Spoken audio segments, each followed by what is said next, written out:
Brasil entrou na reta final para tentar negociar com os Estados Unidos as sobretaxas de 50% sobre produtos brasileiros que estão previstas para entrar em vigor no dia 1º de agosto.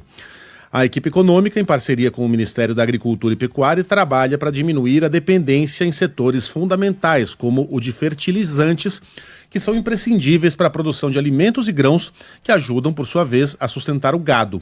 Qualquer dificuldade na cadeia de abastecimento afeta um setor que já está no limite por causa da guerra na Ucrânia. Atualmente, o Brasil importa cerca de 7% desses insumos dos Estados Unidos. E o temor é de que os preços subam com a disputa tarifária.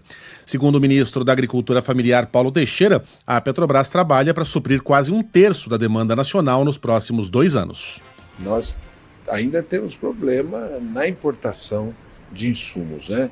Então nós temos que ter uma atenção, mas hoje foi uma reunião de esperança, tendo em vista que o Brasil passa a ter um horizonte de garantir autonomia na produção de fertilizantes. Ontem foi mais um dia de reuniões no Ministério do Desenvolvimento, Indústria, Comércio e Serviços. Entre os presentes estavam representantes da Confederação Nacional da Indústria e de empresas de cosméticos e tecnologia da informação. A avaliação do setor produtivo é de que o governo já tem apoio interno e o diagnóstico completo dos efeitos do tarifaço. Agora, faltando 8 dias para o início das medidas, é hora de ampliar os contatos com os Estados Unidos em busca de uma solução. Uma das possibilidades estudadas pelo Fórum Nacional de Governadores é pedir uma reunião com o presidente Donald Trump. É o que defende a vice-governadora do Distrito Federal, Celina Leão. Irá acontecer um empobrecimento do nosso país, várias empresas fechando, pessoas saindo também dos seus empregos, então a gente tem que trabalhar no máximo para evitar isso. E eu acho que essa saída é uma saída da diplomacia, é uma saída onde que os próprios governadores vêm falar no nome do Brasil.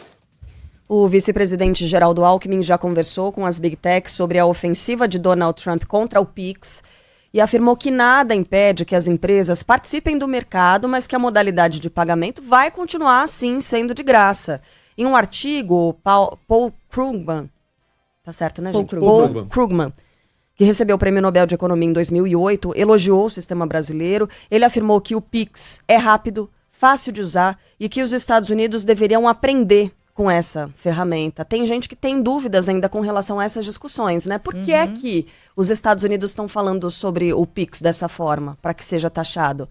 Porque Donald Trump é muito próximo dessas Big Techs, as Big Techs não conseguiram emplacar meios de pagamento, né? Fazer com que os brasileiros se utilizassem de meios de pagamento que elas criaram no próprio WhatsApp, né? Isso, exatamente. Não colou do WhatsApp. E o Pix chegou a entrar em vigor aqui no Brasil. A gente fez um teste, né? O Pablo me transferiu 1 centavo e tal. Tava funcionando.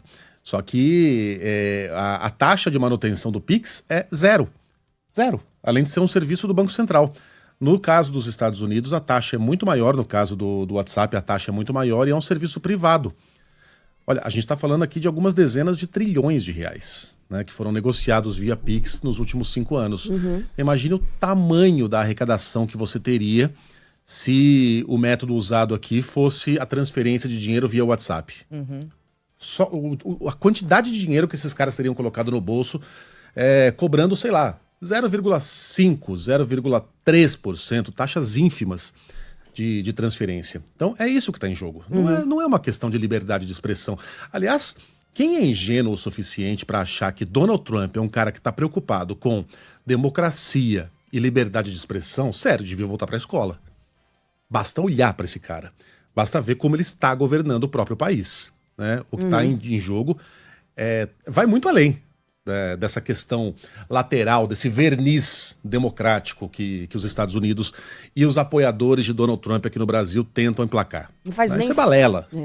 Faz sentido ele comparar o Pix, esse meio de pagamento, com esses outros meios que tentaram emplacar no Brasil e não conseguiram? Não faz nem sentido. Assim como colocar a 25 de março como sendo uma ameaça para o mercado americano por causa da pirataria que acontece lá. É difícil mesmo de entender. E as pessoas não, né? Não, deve ter algo além disso. Não tem. Não tem. É isso. É somente isso.